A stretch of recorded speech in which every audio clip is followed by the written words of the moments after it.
এক যুগে ২৩টি দেশে মুক্তি পাবে শাকিব খানের আপকামিং সিনেমা 'দরদ'। প্রায় ১ বছর আগে সিনেমার শুটিং শেষ হলেও মুক্তি পায়নি সিনেমাটি। বিভিন্ন সময় মুক্তির কথা থাকলেও বারবার তারিখ পরিবর্তন করেছেন সিনেমাটির পরিচালক অনন্য মামুন। তবে এখন শোনা যাচ্ছে সেপ্টেম্বরের যেকোনো সময়ে সিনেমাটি মুক্তি পেতে পারে এবং সিনেমাটি একসাথে ২৩টি দেশে মুক্তি দেওয়া হবে বলে জানান পরিচালক অনন্য মামুন।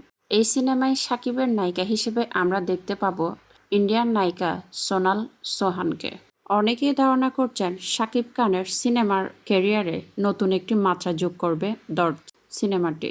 অনন্য মামুনের ভাষ্যমতে শাকিব খানের সিনেমার ক্যারিয়ারে সর্বশ্রেষ্ঠ সিনেমা হতে যাচ্ছে 'দরদ'। ইতিমধ্যে সিনেমাটির ট্রেলার প্রকাশ পেয়েছে এবং তা দর্শকের মন কেড়ে নিতে সক্ষম হয়েছে।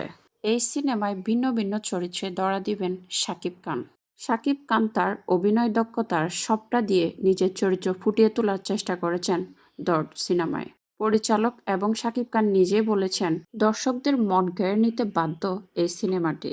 শাকিবিয়ানদের পাশাপাশি অনেকেই অপেক্ষা করছেন থ্রিলারধর্মী এই সিনেমা দেখার জন্য। আশা করছি শাকিব খানের সিনেমার ক্যারিয়ারে নতুন একটি মাত্রা যোগ করবে 'দরদ' সিনেমা।